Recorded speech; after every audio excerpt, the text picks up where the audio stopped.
Good morning.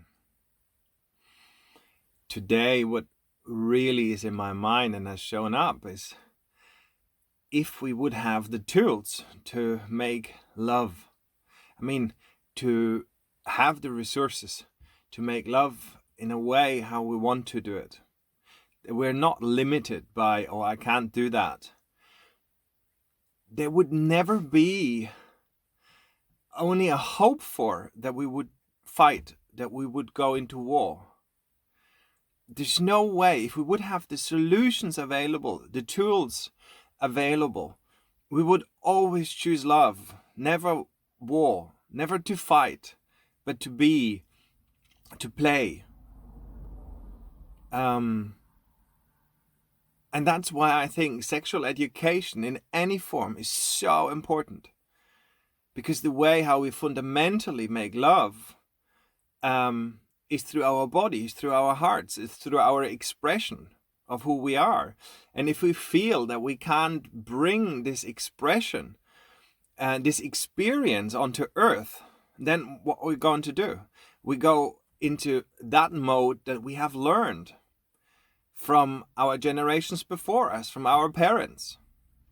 That's war, right? That's through violence, through force, to force someone into doing what they want. As long as you sit under the table, you do what I tell you to. Or you should go to university, no matter what. If you're an artist, it's like, why should you study math and so on? So I'm not saying that the one thing is bad. The balance is the big problem of it.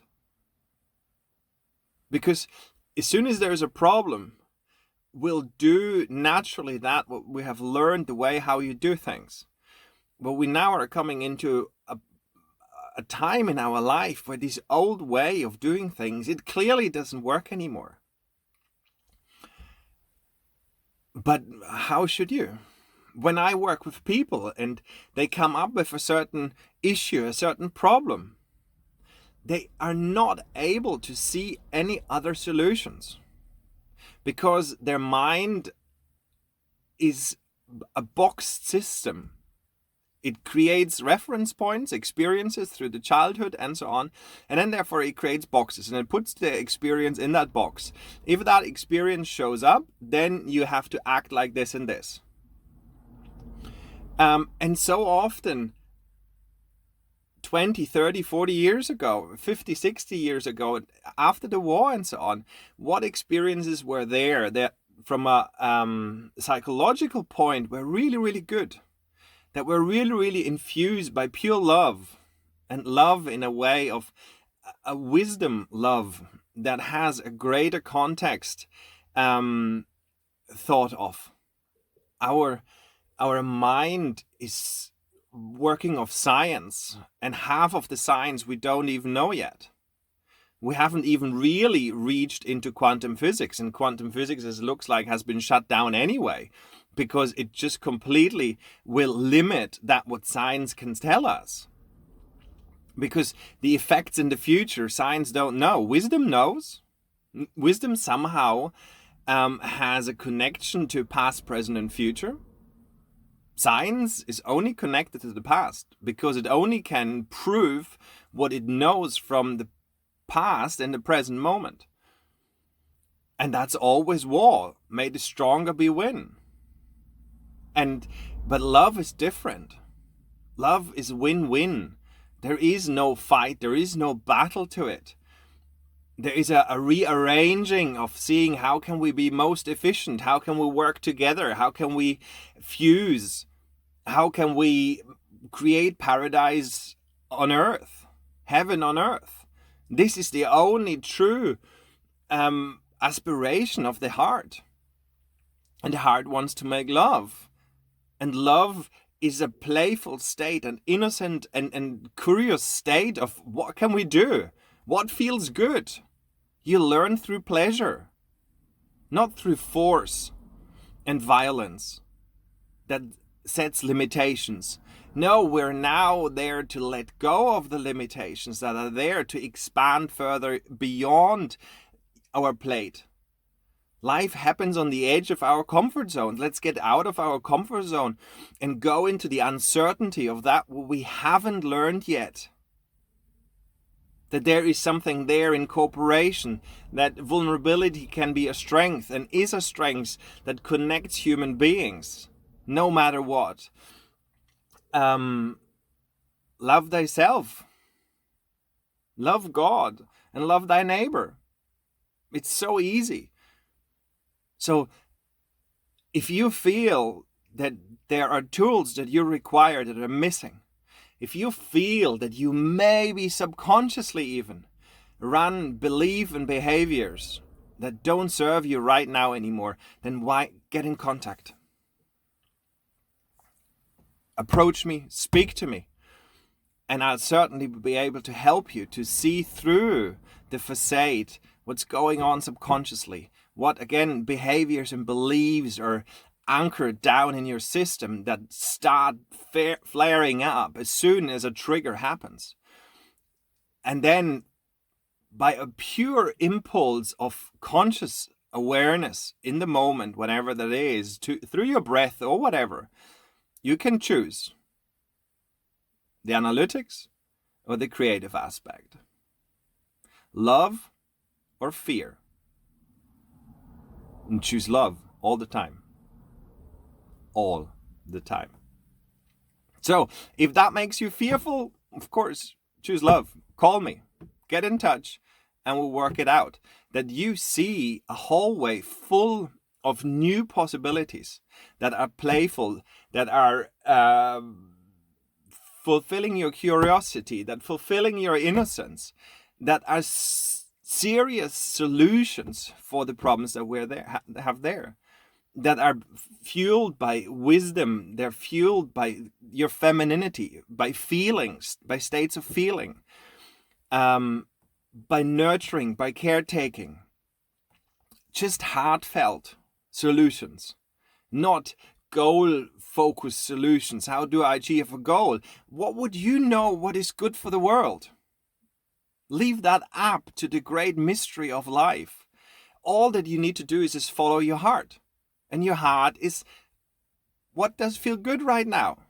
Where is pleasure? That's how we learn. How do you train a dog?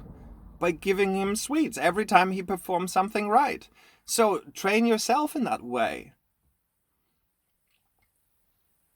And let go of the fears that are there and choose love. Choose the pleasure over the discipline, and that's has its part too, no doubt about it. You need to have that too. But so often when we're excessively in control, when we're excessively in the masculine domain and therefore suppressing our feminine side, that's where the trouble is. They both have to be eye to eye. And the state where we're in is to empower that side of the feeling, of the wisdom side, and reducing the way of how we know the science. Or like I know the science knows, science doesn't know anything. When I hear all this stuff that we want to go onto Mars, why would we do that when life is down here? When we do all kind of genetic modified things, why do we not reduce our life in a way that is healthy with nature again?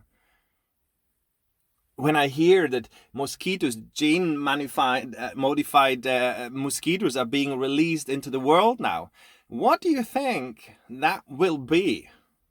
This is science. This is the stupidity of an excessive mind that thinks it can play God without having the foresight to know what's happening down the road. Every action has a reaction.